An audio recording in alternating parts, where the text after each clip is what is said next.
Namo tassa bhagavato arahato samma sambuddhassa. Namo tassa bhagavato arahato samma sambuddhassa. Namo tassa bhagavato arahato Samma Sambuddhassa. Honor to him, the Blessed One, the Worthy One, the fully enlightened One. My utmost respect to the perfectly enlightened Samma Sambuddha, the noble doctrine of the Buddha, and the noble Mahasangha, the disciples of the Buddha. Hello, Dhamma friends. Welcome to Friday evening monk chat. We are here at the Empty Cloud Buddhist Monastery. So we would like to answer your questions related to Dhamma, if I can. I will try. So welcome to post your questions.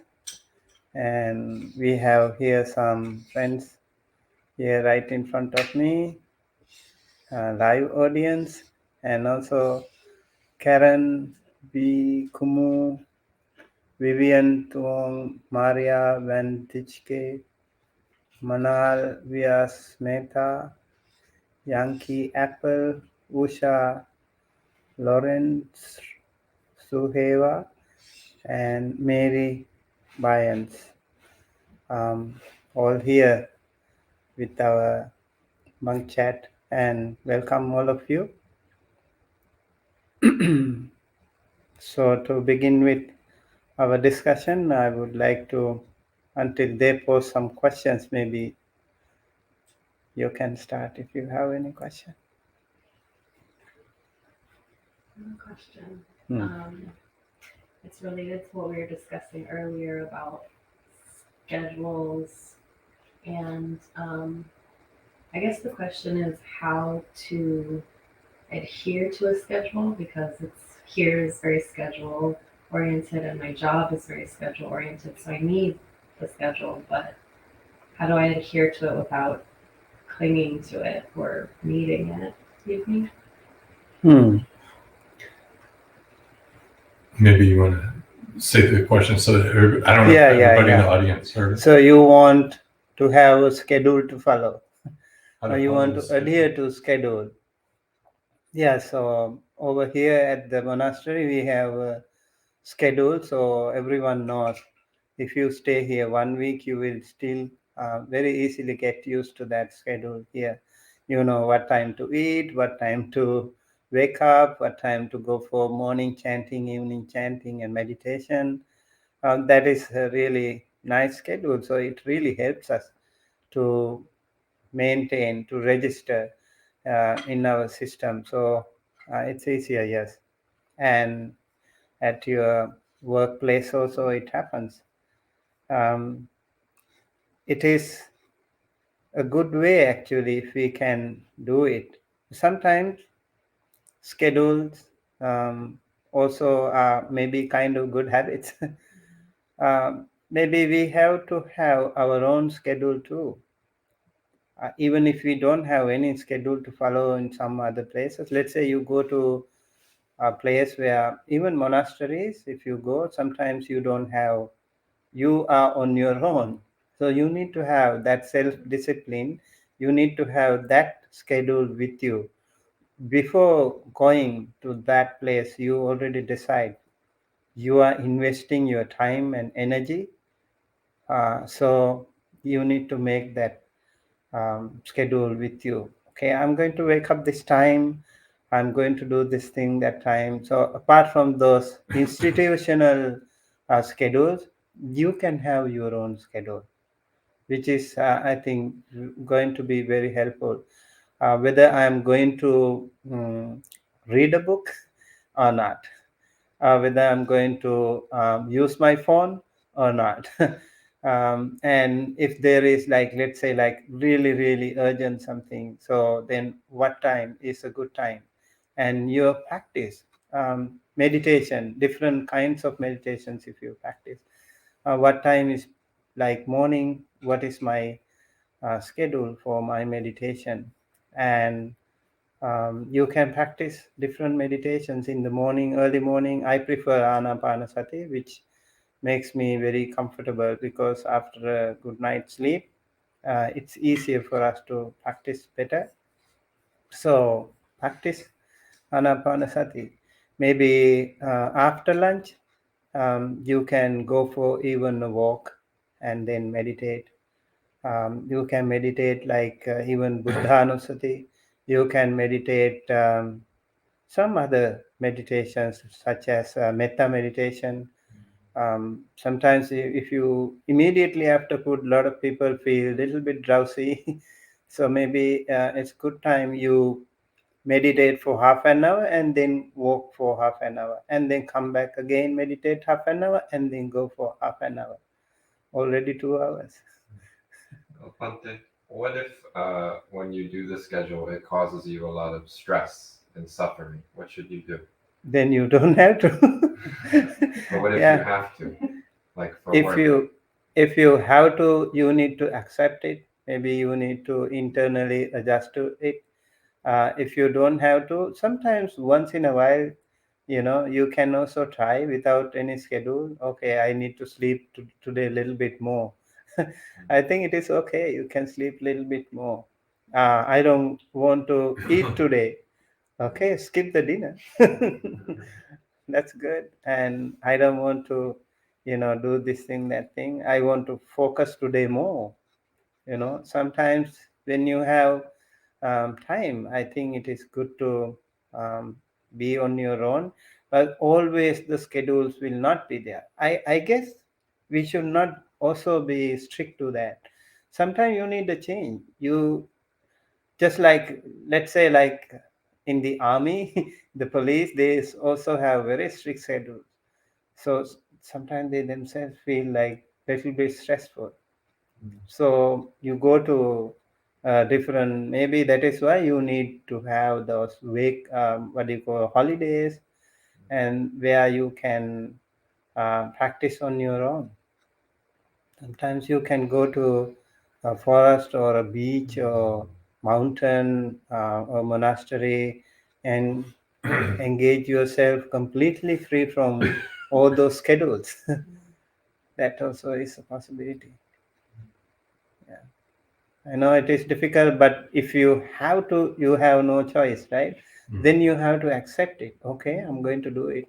It's okay. I'm okay. That is the theory that you need to apply. It's okay. I'm okay. I'm going to do it.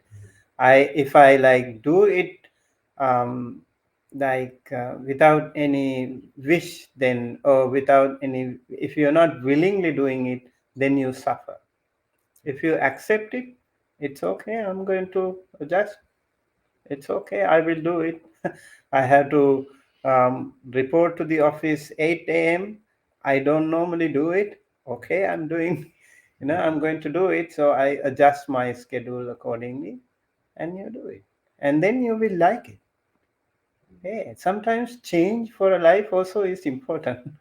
You see the same people all the time, you see the same, do the same schedule, and you breathe the same air and same buildings. That makes you more monotonous and little bit boring.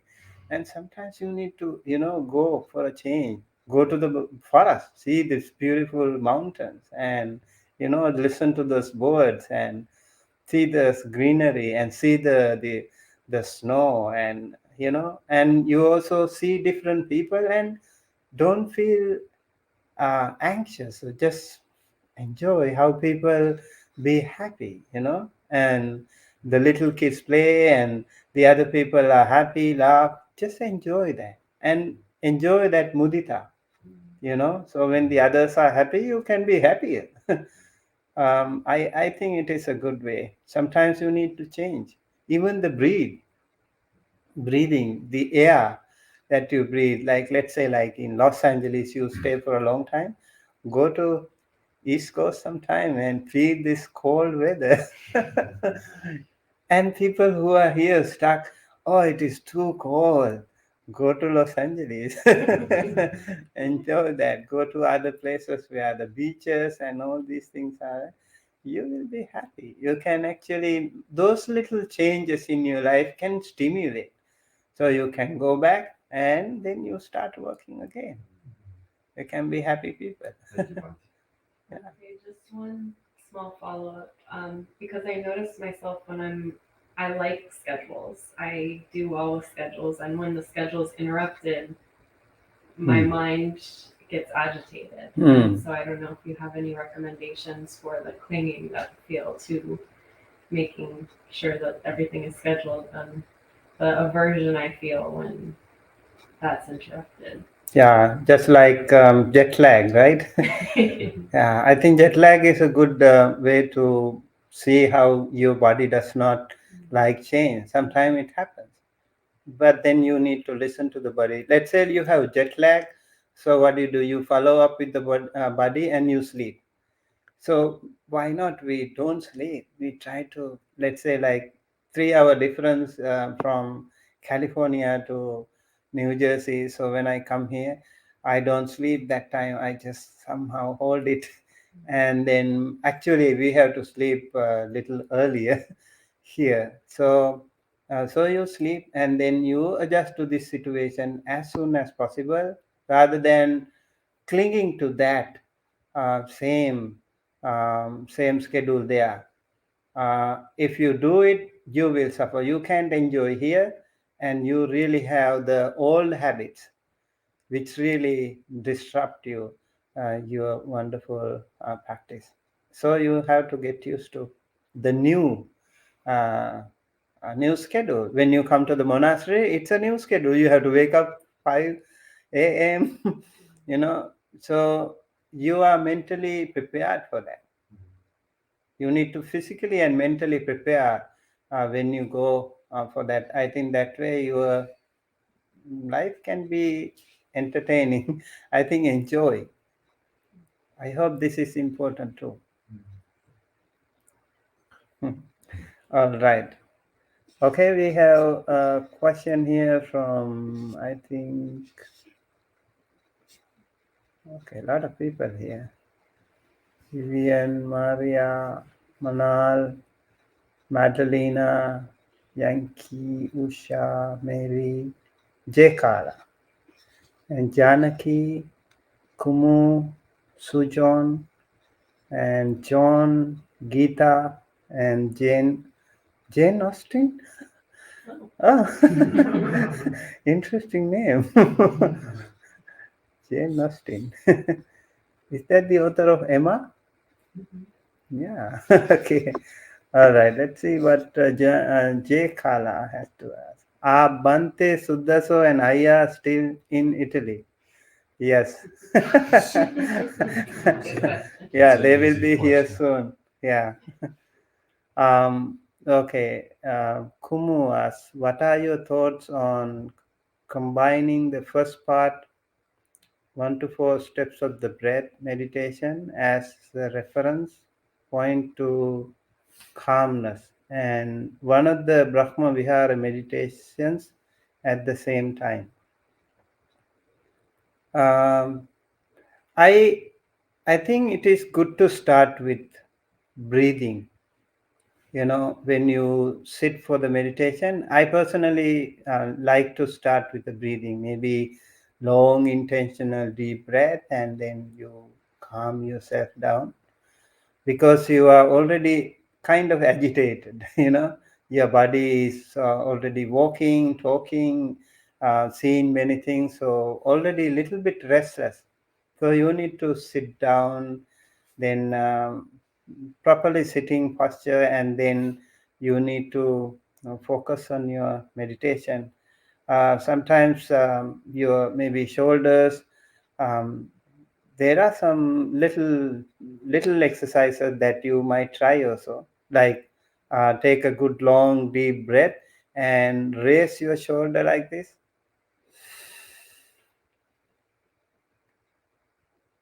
and then suddenly drop. it gives you a little bit of, like frozen shoulders to relax, and yourself feel a little bit more comfortable. So maybe with those external things, then you can go to breathing. When you breathe long, you observe that you breathe long. Breathe in and breathe out. And when you breathe in short, you observe that you breathe in short and breathe out short.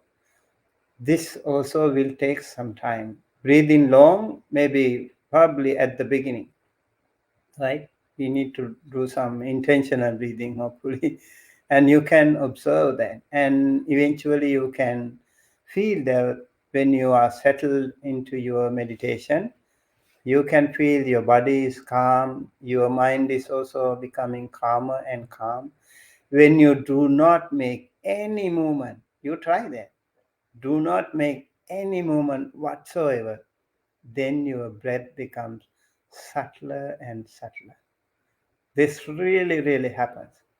Your breath becomes very, very subtle, and you can really simply go into samadhi, go into these other rest of the meditation if you keep doing it. I think this is a good way. And then, as you said, if you like Brahma Vihara meditations, yeah, you can. Why not? You just breathe in and out, focus on your nostril and focus on your upper lip, and focus this entry point and exit point. And then afterwards, after a while, focus on this breath meditation for a while. When you feel calm, you can observe yourself, scan the body, and send loving kindness to yourself. Send loving kindness to yourself, your entire body. It is also very important that first you need to send loving kindness to yourself. You cannot be angry with you, right? So first you have to be gentle and compassionate towards yourself. Some people have an issue with like sending loving kindness to themselves, but you need to do this. This is important. Don't be harsh or rude to yourself. Be gentle and kind. Because we say, Sabbe Satta Bhavantu Sukhitatta. May all beings be well, happy, healthy. So that includes this body too, right? And this body is very important because this is the body that helps us get out of the samsara. If you torture it too much, then it won't be able to help you, right? So even though you can say this is not mine and this is not me or something, but you conventionally have to use this body and mind to get out of the samsara. Same thing like the dharma. Even the dharma, you use it like a raft, and then once you cross, you of course you don't have to carry it.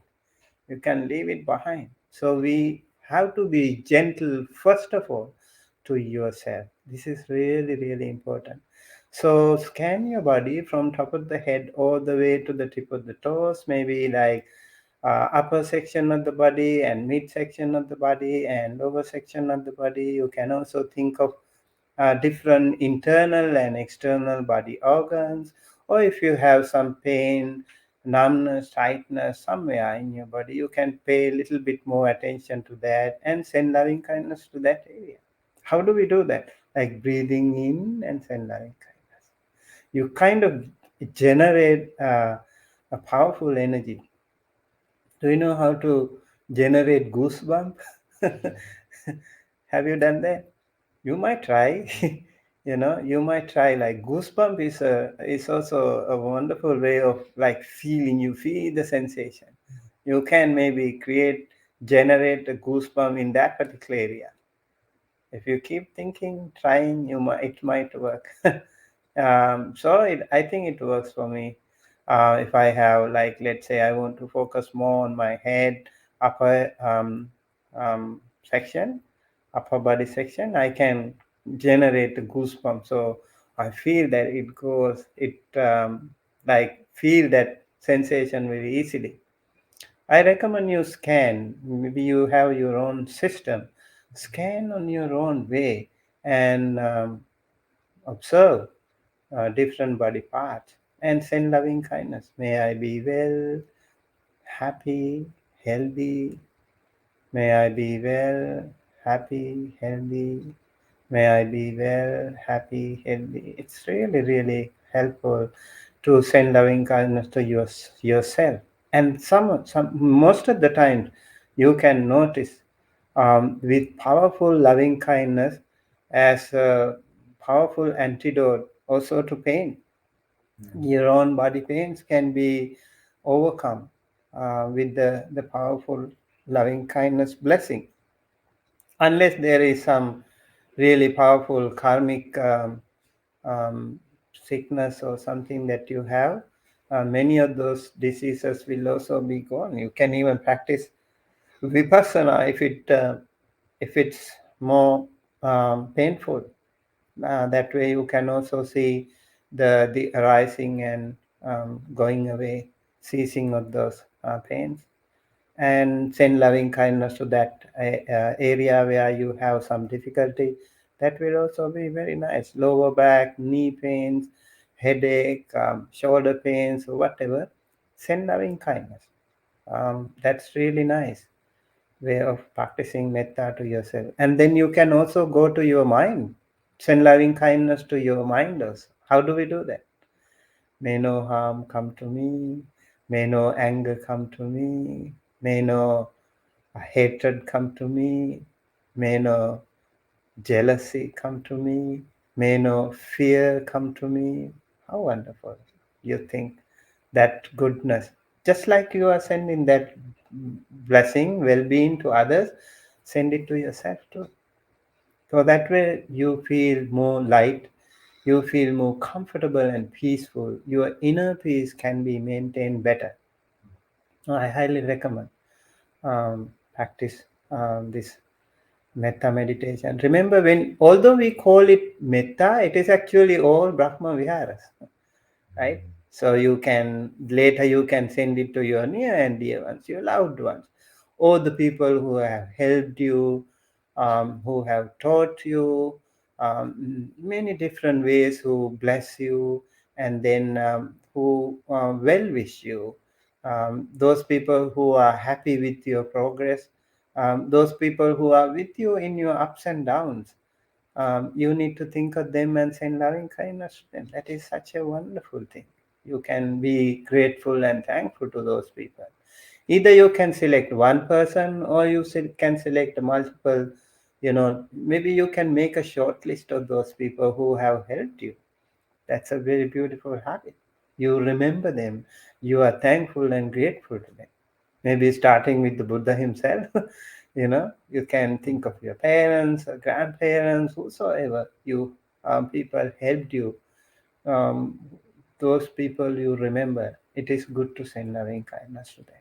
Be thankful to them and grateful to them, and wish their happiness, goodness, and well-being and good health.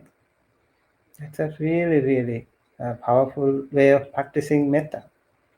And then you can send loving kindness to the neutral ones. Why do we have to practice neutral ones?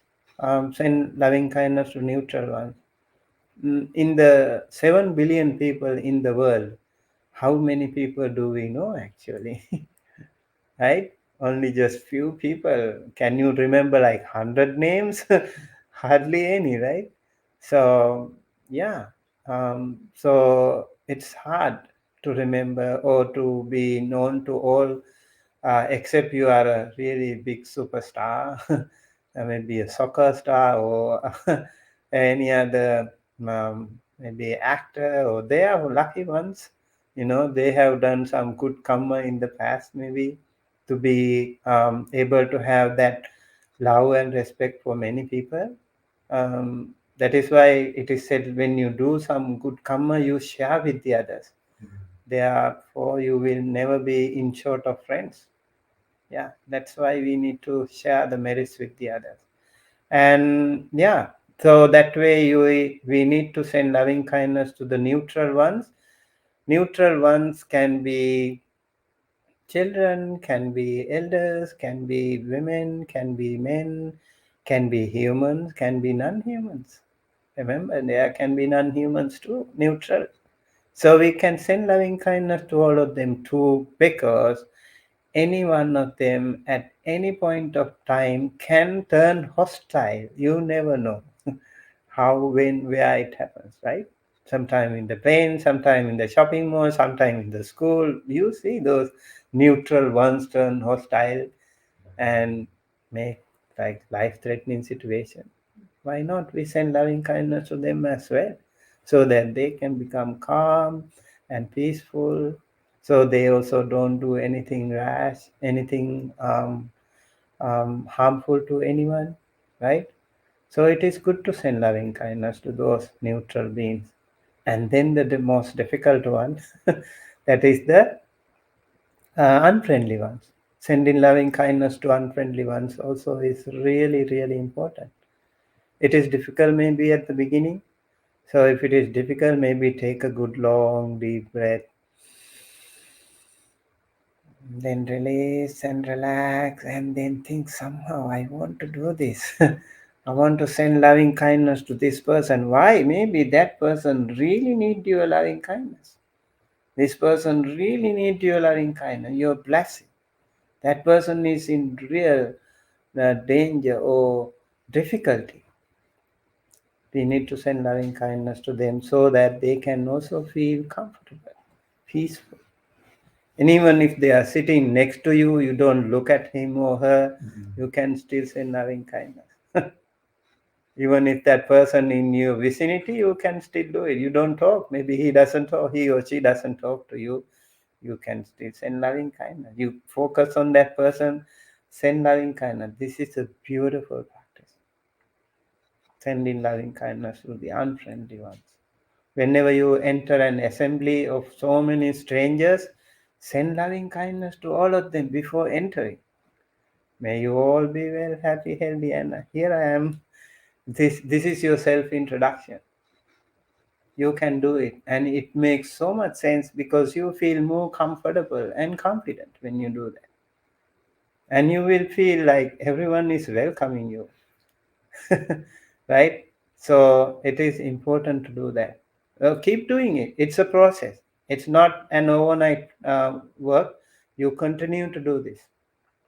It's a good habit. Whenever you enter your office, enter your home every time, or enter a shopping mall, go to a different place, go to even a swimming pool, go to take a, even entering the sea, if you want to um, swim, um, or enter a jungle, enter a desert, wherever you go, make a habit. This simple habit of may you be well, happy, healthy. May all beings be well, happy, healthy, seen and unseen. That will be really a powerful way of making yourself introduce as a friendly person, not as an unfriendly person. I recommend you do it when you go to a five-star hotel too. Before entering, send loving kindness to all beings there. Seen, unseen, remember that. When you go to your room, send loving kindness to all sentient beings. Seen, unseen there. There can be former owners of the hotel sitting comfortably maybe, and you are going to sit without taking his permission. You never know, he might be pushing you, So I think it is really nice way of sending loving kindness to all sentient beings that way. So sending loving kindness to the people who suffer is karuna. A lot of sick people are there in the world. You can select one person, few people that you know, send loving kindness to them. And also all sentient beings in the lower realms, animal realms, you can send loving kindness. That is your karuna practice. And if you do it for the mudita practice, the sending loving kindness to the devas, brahmas, in the heavenly celestial realm, that is so wonderful too. Think of them and send loving kindness. And then you can also send loving kindness to those world leaders, political leaders, religious leaders, community leaders, your boss, your supervisor, all of them. all those people are better off, right? Better looking, well versed in different subjects. Send loving kindness to them as well. That way you feel much more comfortable. So this is actually Brahma Vihara meditation. I hope it helped. Okay. All right. We have another question by Mani Subramanian. Venerable, why is Vipassana better in removing kleshas than Samatha? Is Vipassana all about focusing on body sensations only, or there are other types? In Samatha, basically we try to focus, concentrate. That is the idea. But we do not underestimate the power of Samatha. No way. It is also really important. For example, if you want to attain jhanas, you practice. You work with these 5 hindrances, right? So this is very important to remember that in attaining jhanas, you actually suppress your kilesas or defilements in 2 different ways. As I mentioned in the morning, there are 3 ways to abandon the defilements. One is just temporarily, very short time, you can abandon defilements. Like when you practice dana, you don't want to be greedy, you don't want to be angry, you don't want to be jealous.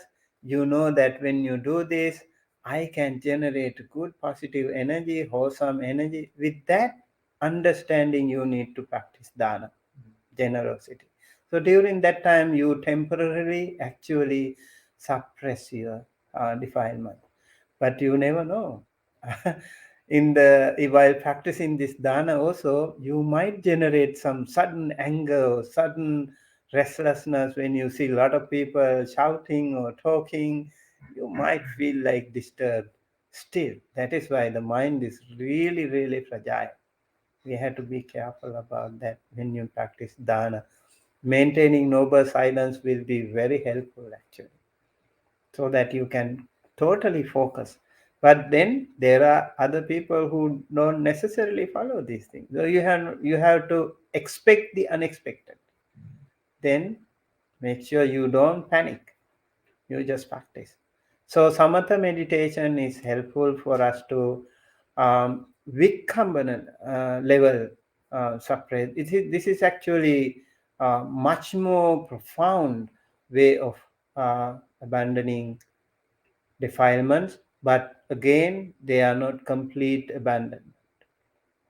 Like Kamachanda, Vyapada, Thinamidda, Uddhacha, Kukucha, Vichikicha. So those sensual pleasures that you have, those sensual lust that you have, you can actually completely subside during that time when you are in jhanic mode. And then you can also work on um, vyapada. You don't get angry that time. You are so full of compassion, loving kindness. All these things are there. Your mind is not a place where the anger and sensual pleasures come into play. It's much more pure that time. And then also Thinamidda. This is one of the most powerful defilements that we have actually. It's a hindrance. All these are called hindrance. Why? Because they hinder your nibbana. That is why it is called nivarana. Nivarana is to have a shelter or shield, so you can. There is a barrier. So because of that barrier, you cannot go beyond that point. This is why in jhana we actually work with these 5 hindrances. Thinamid, the sloth and torpor, bodily and mentally, when you feel lethargic feelings. You need to work on that too. And then the other thing is Thinamid, the Uddhacha Kukkucha, or restlessness and remorse. Again, samatha is very helpful to cope up with that restlessness. When you are in complete control of your samadhi, you can really focus on your concentration, and restlessness will be almost zero that time. And remorse, what is remorse? Regret. Yeah, regrets, lot of regrets, right? Everything is in the past, so you don't have to regret. It's gone, it's in the past. No matter how much you try, you can fix it. It's okay. If Angulimala could, I could do too, right? Inspire yourself with some of those wonderful stories. Everyone makes mistake. To is human. Maybe so we need to accept it. The most important thing is actually we need to accept it. I need to accept I make some mistakes. This is my problem. This is my weakness. Do not try to find excuses. I do it because of this. I do it because of that. That way you will not be able to fix. You need to recognize, identify, I accept, okay, I do some mistakes. That way your samatha can be much more powerful. No remorse. It's okay. I'm going to be better from now onward. I did some mistake yesterday. So it doesn't mean you have to worry, you have to suffer, because just start over. Start from right away, not right now. Even if you make mistake, that's why I use that counting method. So let's say like counting method. If you make a mistake, start over. It's okay. You might make mistake. You start over and you will be fine. Keep working on that. So from now onwards, you can go ahead and do work on that. And Vichikicha is the doubt. Lots of us have many, many doubts. And that is why we need to have good Kalyana Mitta friends around us. That is why we need to listen to good Dhamma talks. And that is why we need to read the Dharma books. That way we can clear the doubt. When our path is clear, our view is clear, it is much more easier for us to walk safely and comfortably. Right? So samatha is very helpful. I must say it's really, really helpful. And in jhana also means jhayati is to burn.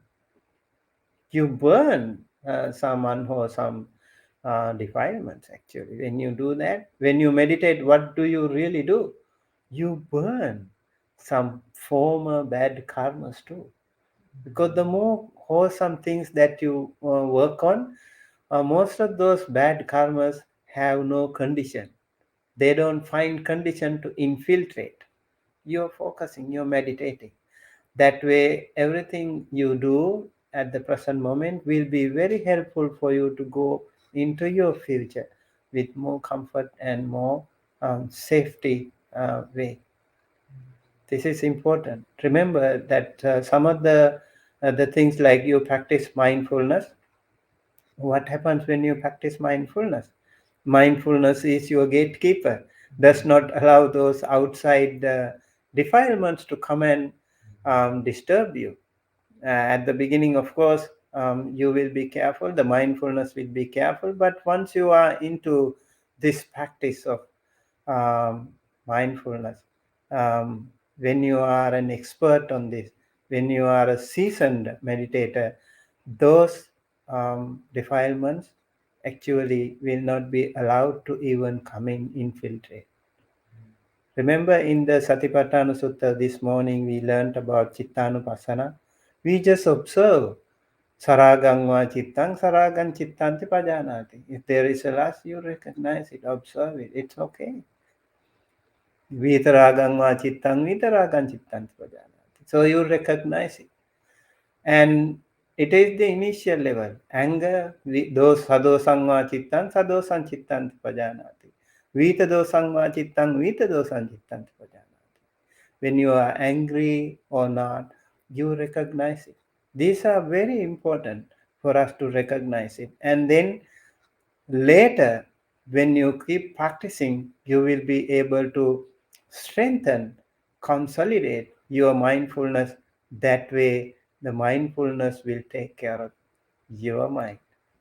Defilements will come and they will be turned back. You don't belong here. Go away. If wholesome thought come, okay, you are welcome. and that way mindfulness will take care of you, and you will be comfortable in working with your meditation. So you see why vipassana is important. Vipassana, passati is to see. Vipassati means see something specific, profound, deep, investigate, dig, explore into that. And that way you can analyze things in many, many different ways. When we see the bodily sensations, for example, Vedana Anupassana, that also will help you um, burn out the former karmas too. And also recognize, and there also you don't generate any bad karma.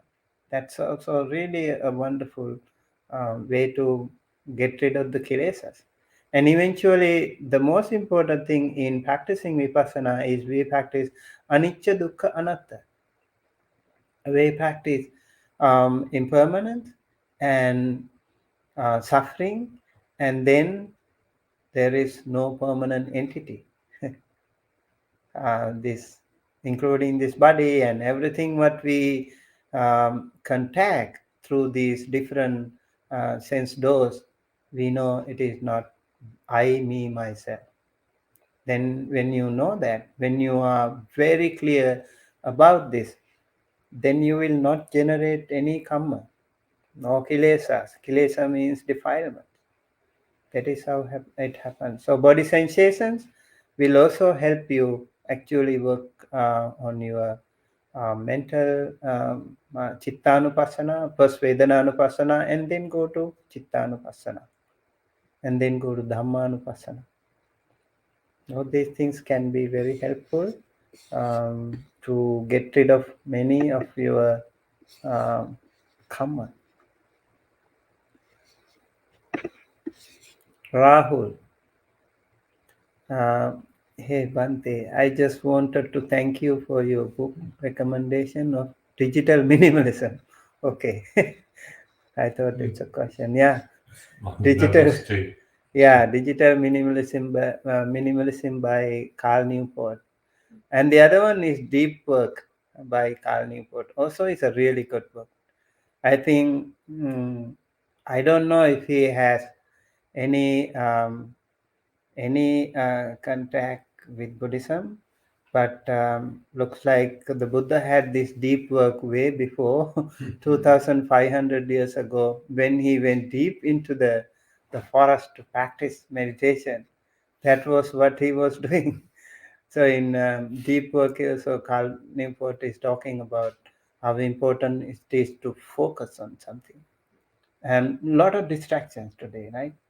So I remember you're talking like suffering. When you see many, many distractions, yeah, it can be suffering. But I also want to encourage you. And sometimes if we practice alone, that can also be little difficult for you to go into the mainstream. So I think it is good to balance. I have a privilege to practice here, almost like very solitary, isolated practice.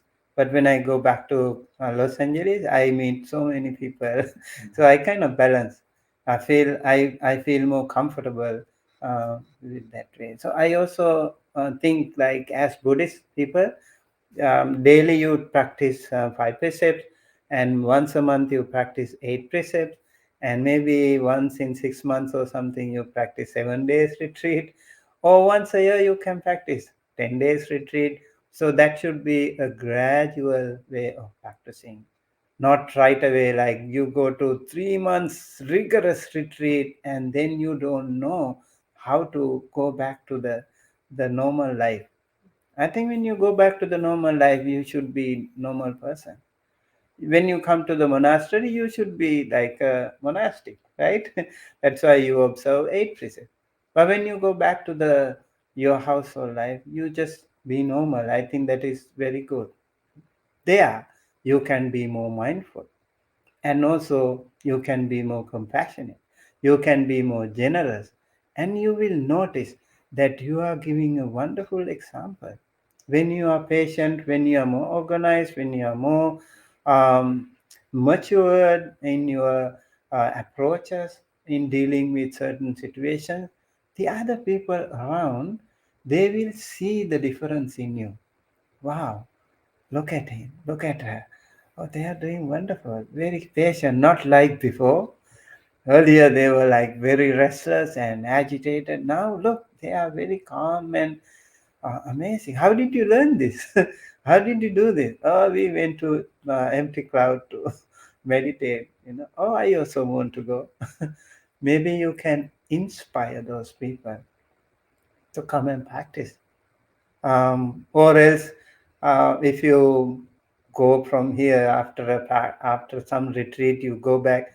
You still try to be like in the monastery, then it will be like very difficult. I think you can't really do it right away. It's not advisable to. There will be a lot of clashes if you go, and there will be more suffering. Other people will also look at you.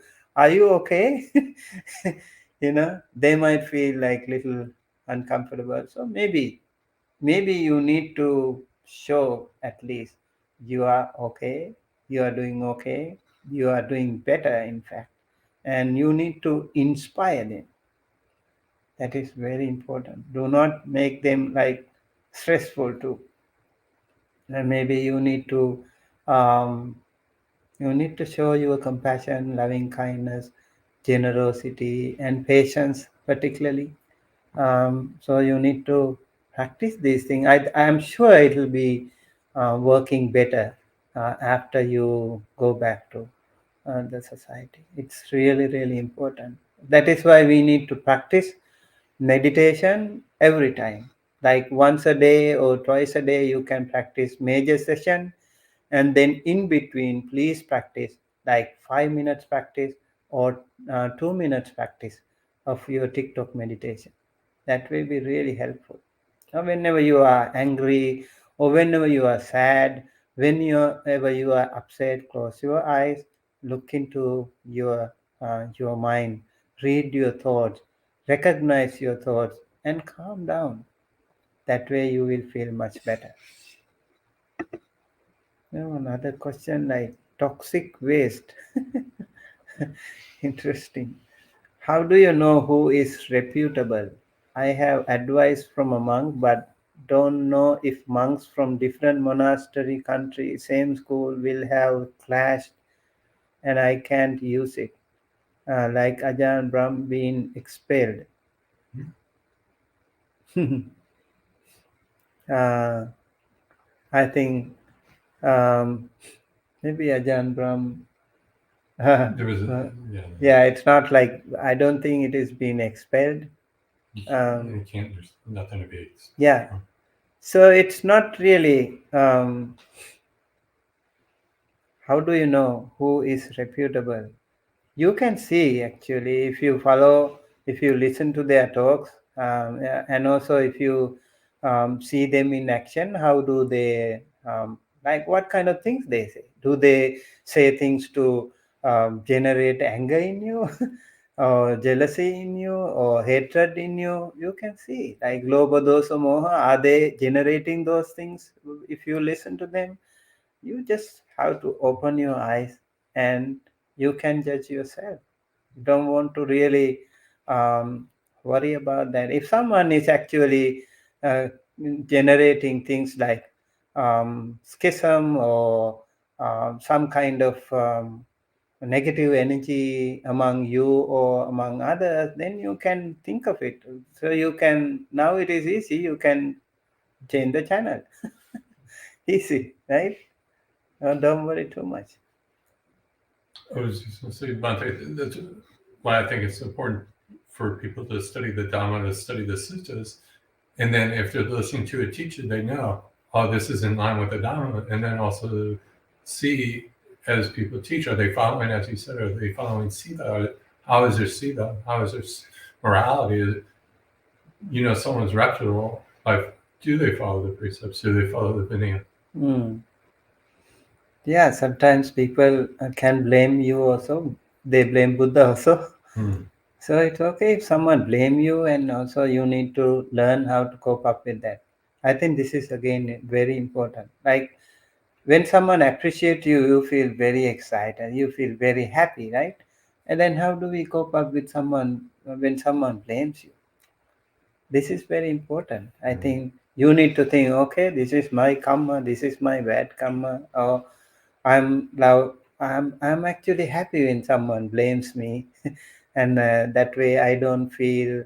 I actually can feel that, my agitation or restlessness or whatever happens to me. Look into myself. Look into your own mind. Read your mind when someone blames you, and when someone appreciates you. See the difference. That way you can really see your mind. You can read your mind. That will be very helpful. So don't worry, don't try to judge anyone, especially Ajahn Brahm.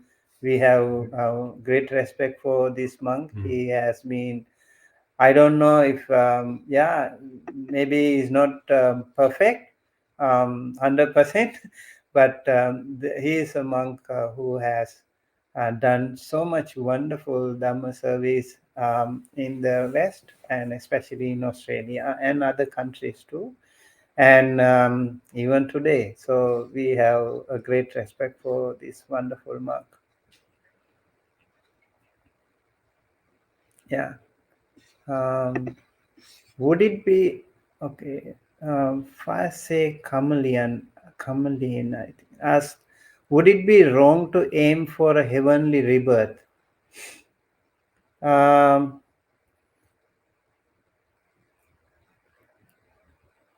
like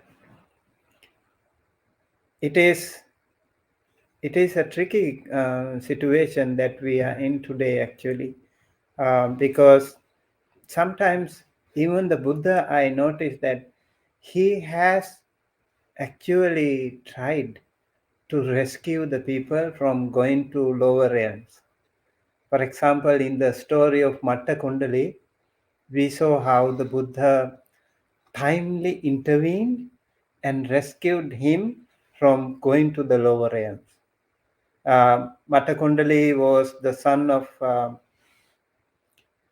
very miserly person, and so he was not taken care of well, and the father was very miserly, and this person, a young man, he was sick, very sick, and he didn't even want to spend money for the child.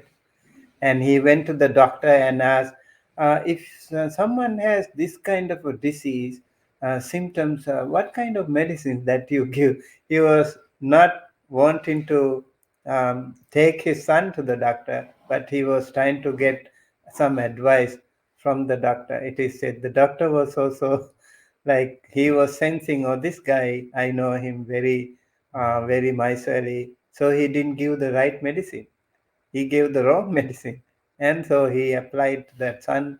The thing became worse, and that time, yeah, the son was going to die, and then he didn't want people to come and see his things outside inside the house, so it is said he left him outside.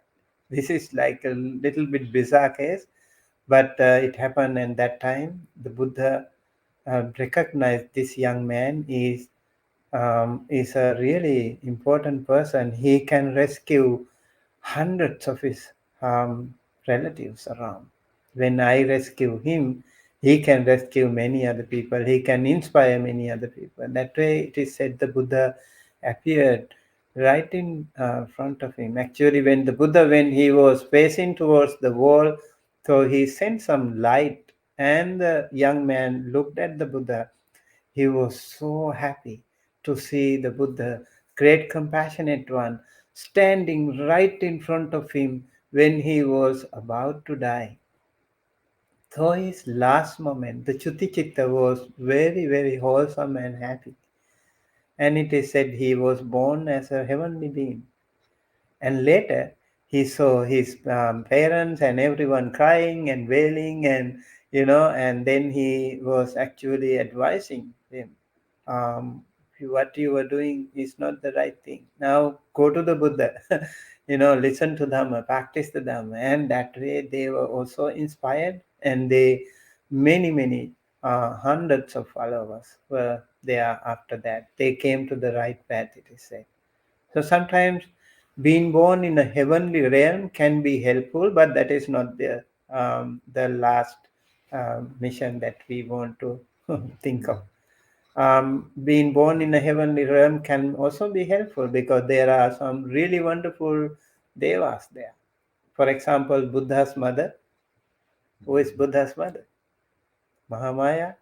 She is in heavenly realm, Tavatinsa realm. She is also an Arahanta person. And who is Anatha Pindika? He is in Tavatinsa Deva realm too.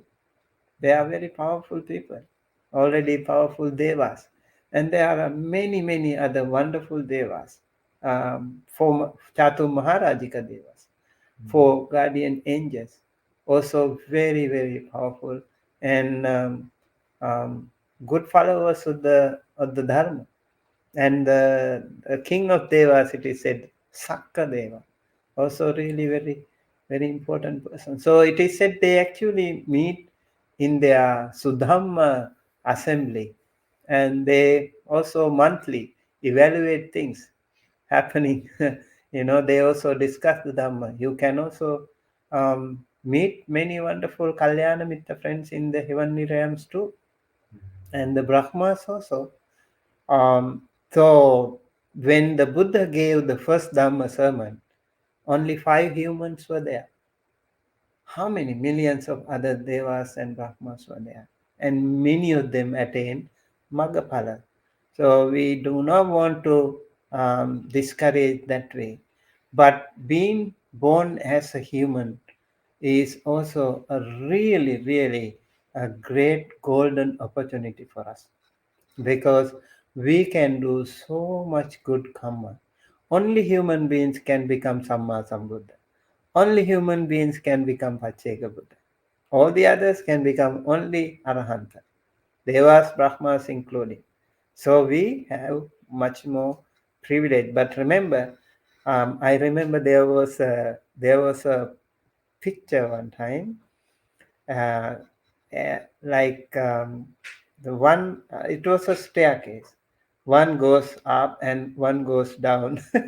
So we are in the human realm. We have to decide where to go up or go down. That's up to us. So as when we are born as humans, um, we might do very silly things and end up being miserably born in lower realms. But if we practice doing good things, maybe we have better chances to be born in safer realms.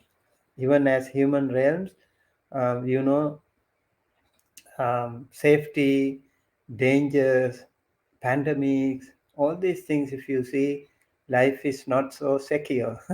So in heavenly realms, life is much more secure than us. That we need to accept. But as humans, we can also practice better. It is okay. You can, if you are a human being, we don't live for a long time, and you need to calculate how long are you going to live. You don't like average calculations. You can see. So I need to practice. Don't wait until you get old to practice meditation. When you are young, you need to start practicing. Even if you are so busy, that means you really need meditation. So take some half an hour, 1 hour away from your very busy schedule of your day and practice. That will be very helpful to maybe eventually go to a more long-standing meditation session. Okay. We have another question by Mani Subramanian. Bhante, how is fortune telling or numerology viewed in Buddhism? So, I think in Buddhism, what is important is to think of our own good and bad karma, and fortune telling or numerology or whatever. And I don't know actually much about that.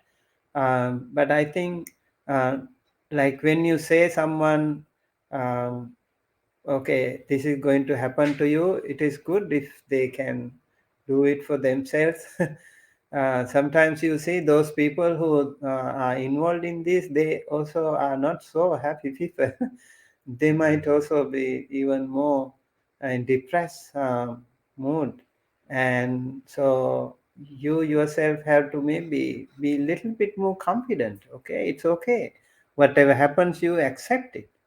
You accept it, and you can make it. If someone is going to be sick maybe next month, so if you know it today, what will happen to you? You might be suffering more, right?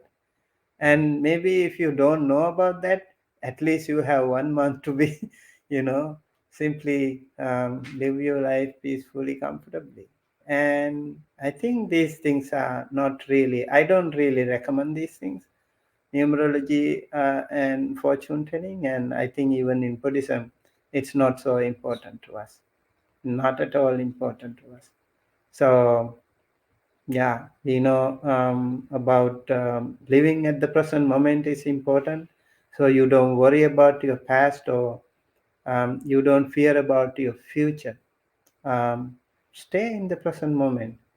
Be happy, be well, and be healthy. That's what I can say. Somebody wants a good fortune issue. Yeah. The Mangala Sutta. Hmm. Mm. Yeah. One of the person's teachings I watch, and he gave me a Dharma name, but I tend to follow Ajahn Brahm and his bhikkhunis, and I don't know if they would be angry if I used a name they did not give.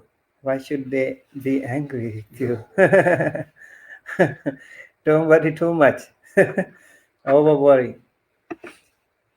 Yeah. You can have many Dharma names, lots of figures in the past. Also, you don't have to go by your Dharma name. I very much doubt Ajahn Brahm monastics under his care would mind. I don't think they would become angry with you. Yeah, they will. They are very kind people, I think. They will not be angry. Don't worry. Yes. Obviously, the relationship between you and the teacher that gave you a name can still be respected. Okay. Yeah. Jeng Tang asks, Hi Bhante, can meditation burn karma? Is Mara is just my mind? Yeah, meditation can burn karma like that. Like when you have jhanas, you can also burn karma.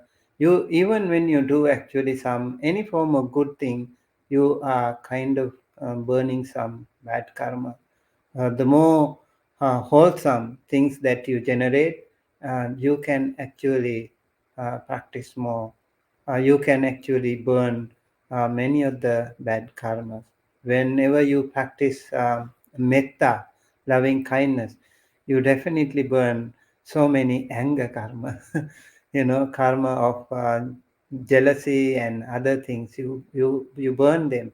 You do not allow those other conditions, negative conditions to appear. So it will be very, very wonderful. Is Mara just my mind? Could be more, and could be external too. More to do with your own mind, yes. Mara could be within yourself, just as the dukkha is within yourself, so is the liberation is within yourself. Maybe the Mara uh, itself is the outcome of your own actions and reactions, right? So the three daughters of the Mara, for example, Tanha, Rati, Raga, they are just the different variations of the craving. Tanha, desire, craving, raga, lust, and all these things are part of the bad karma that we have. Yeah, so we need to figure out our own mind. We need to read our own mind. Many times we don't do it. That is the difficult thing, I think. If you don't pay attention to your own mind, um, we don't know what is going to happen. The Mara can be there right in front of you, if you don't pay attention to that. One thing I can tell you, even the Mara cannot pierce through your own Sila. So practice Sila. Sila is the only refuge that you have apart from practicing Dharma.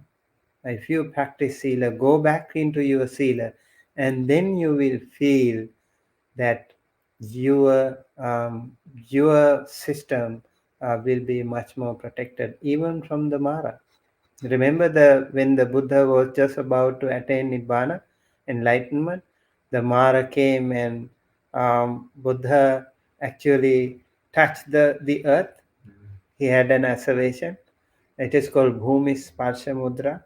So by touching the earth, the Buddha said, Buddha had an asseveration by the power of all the paramitas, Dana paramita, Dasa paramita, Dasa upaparamita, Dasa paramatta paramita, practice that I have sincerely done over so many millions and millions of births. This is the time for the earth to prove it, to support, to witness that.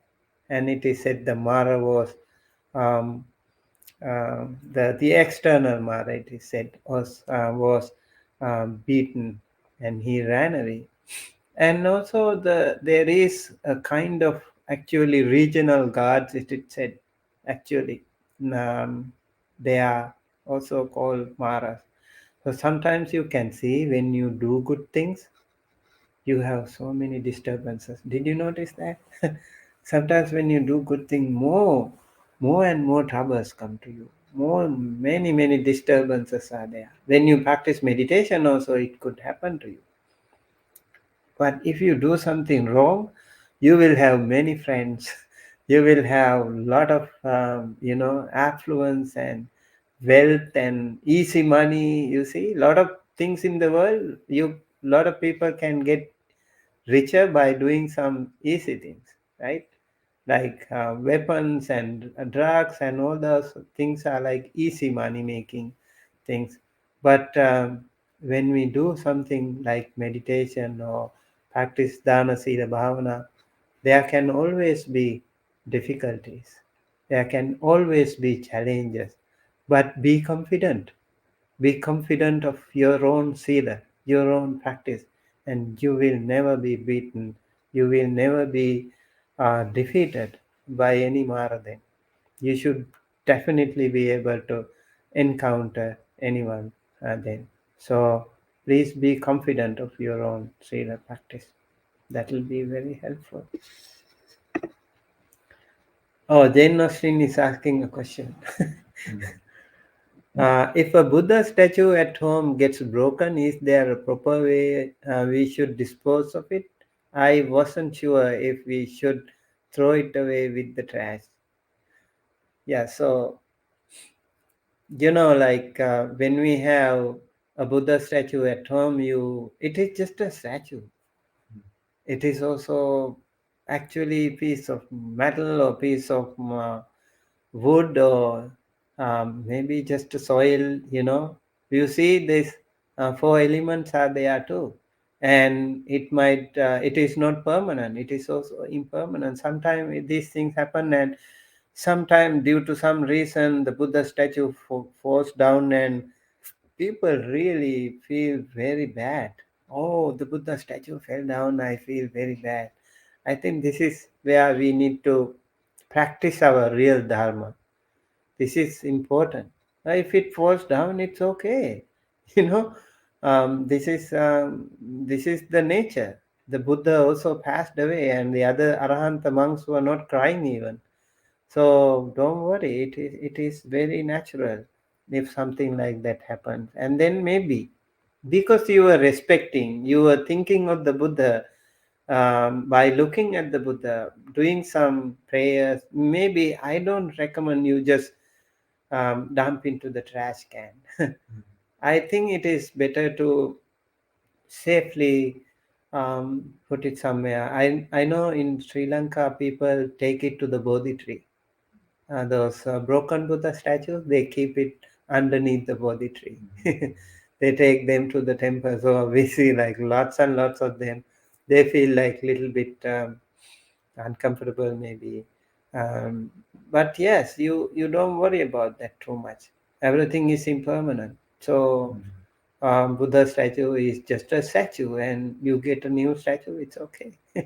If you don't have also, you just think of the Buddha and practice. More important is you think of the qualities of the Buddha. That is the idea. You think of the qualities of the Buddha and practice the Dhamma, and you want to go follow the path of the Buddha. That is the idea. We might all make mistakes, but we all can correct them, rectify those mistakes, and go forward. That's it. Easy. All right. So that is what we have the online. Do we have any other questions from the live audience? I have one question. You mentioned Angulimala and regret, or like in our previous conversation about having done played a lot of violent video games, right? And during our meditation, I remembered there was a blessing by Angulimala to the woman who was pregnant, where he said, having since taking the holy life, I cannot recall a time where I have killed anyone. Yes. By this truth, may you be blessed. Is that a form of, would that be considered sila, recollection of sila? So can we make that a blessing in our own practice of like since I've taken the 8 precepts, I have not played any violent video games. Oh, wonderful. Yeah. You can make an assertion. Yeah. By the power of the practice that I have done during this time, I have never played any video game, Yeah. which I used to do it a lot before, and I'm so happy. By the power of this, you can actually pray for someone. So That's exactly what Angulimala did. Angulimala was having a very hard time. Whenever he went out for alms round, people would yell at him, and people would pelting stone at him, and he had very hard time. And most of the time he would come bleeding. And sometimes his bad karma was so strong that the children, when they pelt stones at the birds, it would also come to him. Yeah, that is the power of the karma. But luckily, the Buddha rescued him at a timely intervention. This is really, remember, it is really important to think how the Buddha was such an exemplary spiritual leader. He went, he intervened timely. If he was late, before Angulimala's mother would meet him, he would have even killed his own mother. He wouldn't care because he was already possessed. He had to fulfill the target. Only one was left, and that was the last one. And he saw the mother. No choice. He would do it. But then Buddha rightly intervened. That intervention was the most important thing in Angulimala's whole sansara.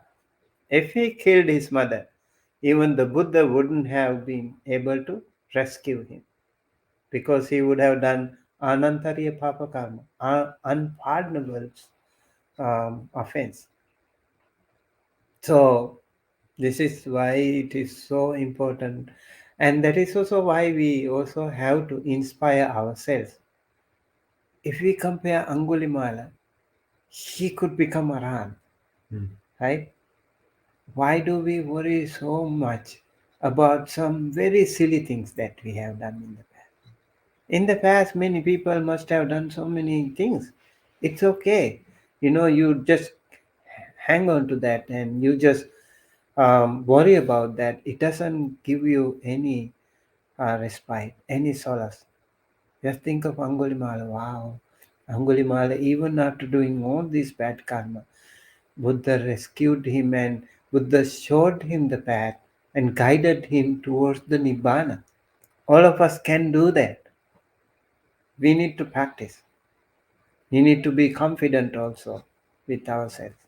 So I think it is very important that you don't worry about some very simple things that we have done in our life.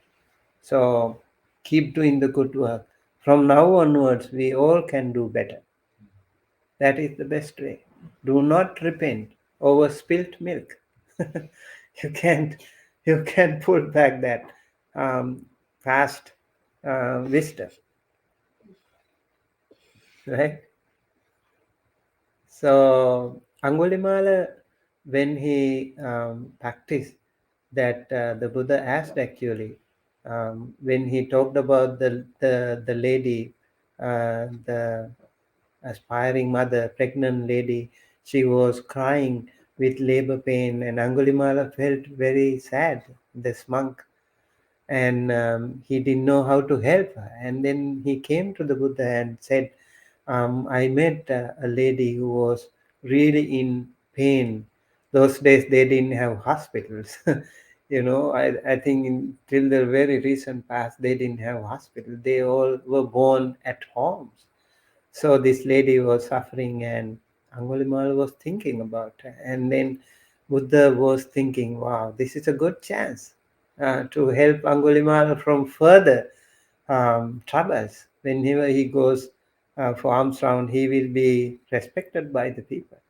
So Angulimala was asked by the Buddha, okay, you go back to her and do some assertion. By the power of this truth, I have never done anything. I have never killed anyone. And I have never harmed anyone. By the power of this truth, may she uh, be able to release herself from suffering. Gulliman said, how can I do that? I can't even think of it. I should be the last one to do such a thing. Why? Because I have killed so many people. Have you done that after becoming a monk? No, no, no. After becoming a monk, I have never done such a thing. Okay, be confident. Go back and say, from that time onward, up to now, I have never done any harm to anyone. Even in my heart, mind, I have never done such a thing. By the power of this truth, may she be well, happy, healthy. May she be recovered from her pain. That was called Angulimala Sutta. Even today, lot of monks chant this Angulimala Sutta when there is someone, a baby, new baby coming up. We have chanted this many, many hundreds of times. Yeah, Angulimala Sutta is very important.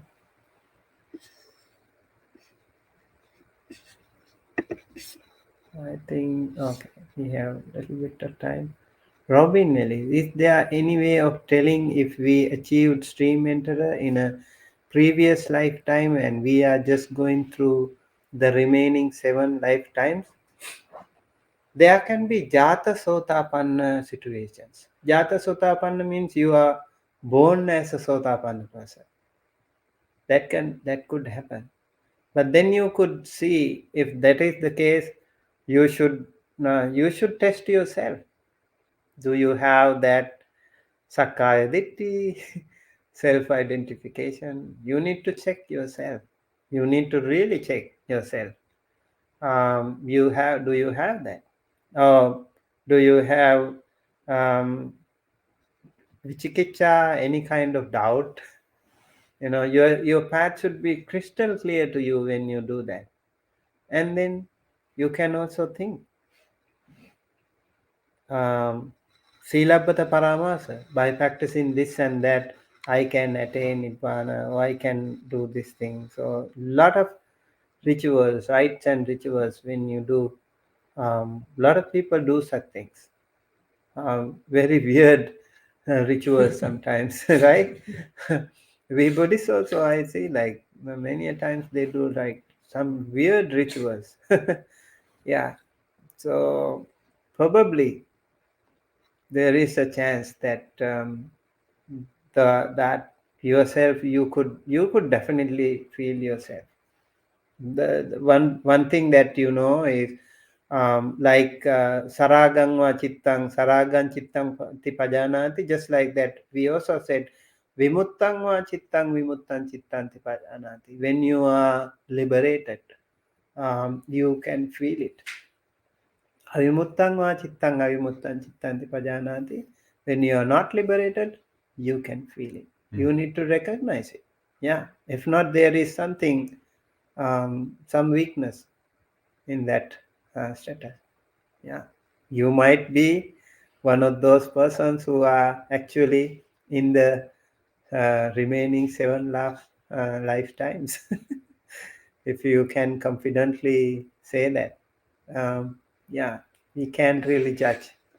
But I'm so happy to hear that if someone is actually into that state. So happy. Sadhu, sadhu, sadhu. Chanting asks, is it safe to practice Kundalini Shiva mantra and worship Namo Shakyamuni Buddha or Gautama Buddha? So this could be another ritual, you see. We were just mentioning about that. So Kundalini Shiva mantra or something, I don't think we have it in Buddhism. So you don't have to, I think, mix things. You have to be confident of what you do. Yeah, practice the Dhamma. And also, do not expect certain things from like divine powers. Like a lot of people are always like hoping, expecting things. Okay, better jobs, better education, better money, or all these things you expect from external um, forces. And this is where we need to also be careful. I think you have to be confident of your own practice. Whatever you get, you accept it, right? Do not expect like, okay, buying a lottery, winning millions. Yeah, by spending $1 you expect like 500 million, something like that. By doing some simple karma and expecting 1 acre in the heavenly realm, that is also like not the right way, I guess. Yeah. So when you practice the Buddha, I think Buddhanusati meditation, there are many you can find. Buddhanusati guidelines are there. I hope you can find it. If you need, we can also help you later. Almost time. Yeah, more. Close to Okay. time. All right.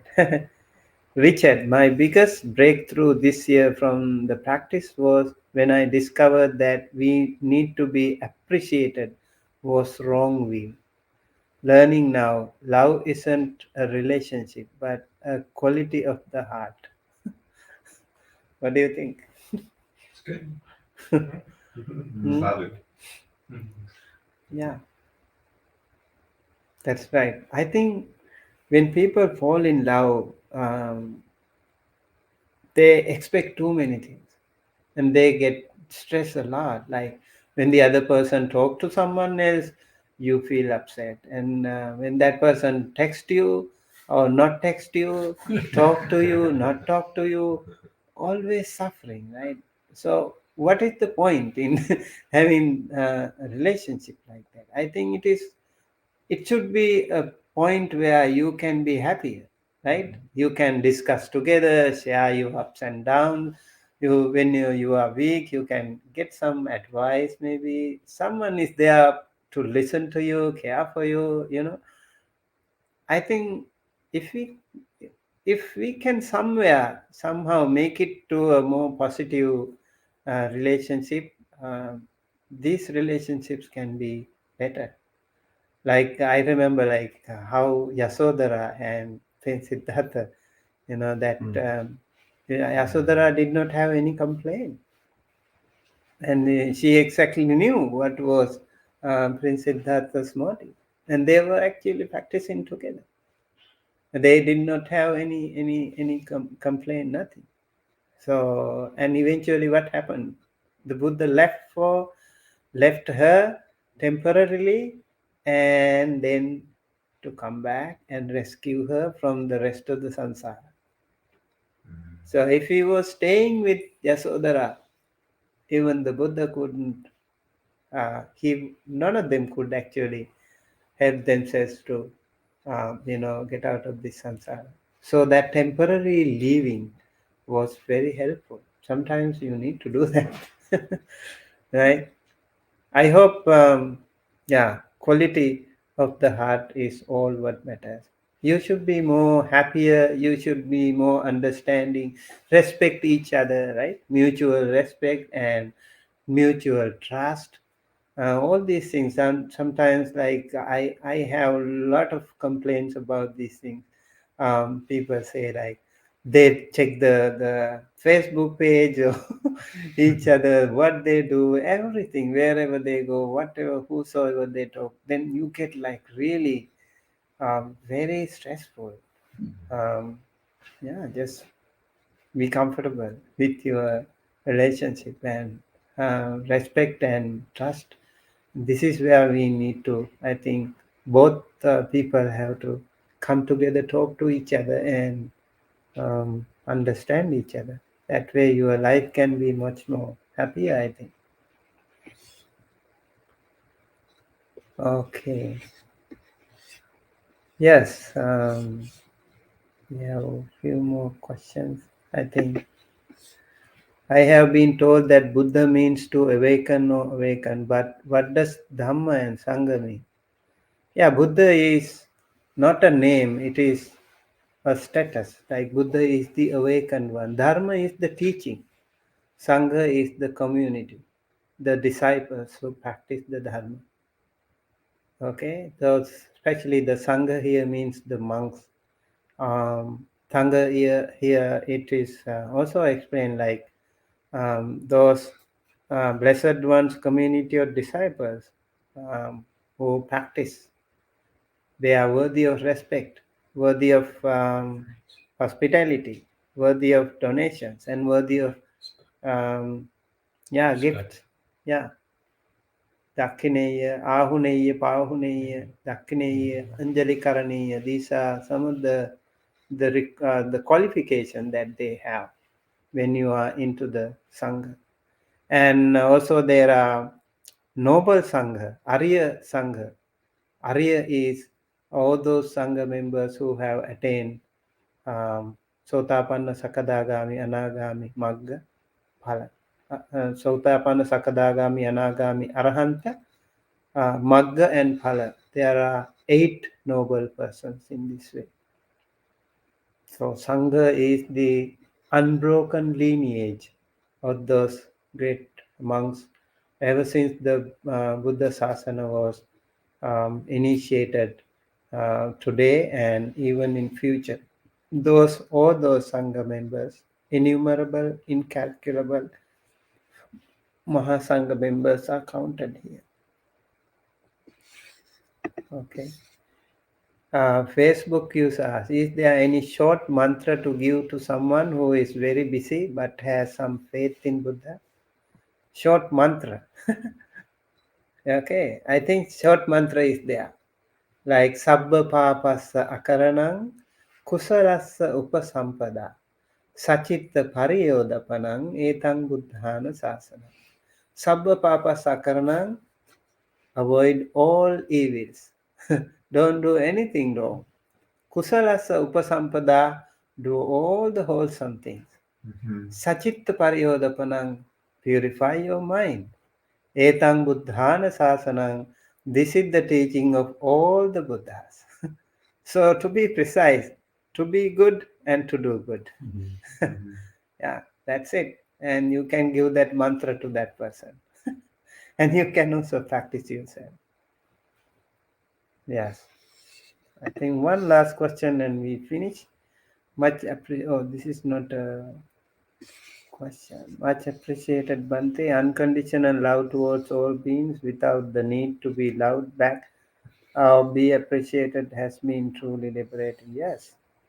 Do not expect when you send loving kindness, do not expect, but those things will come to you naturally.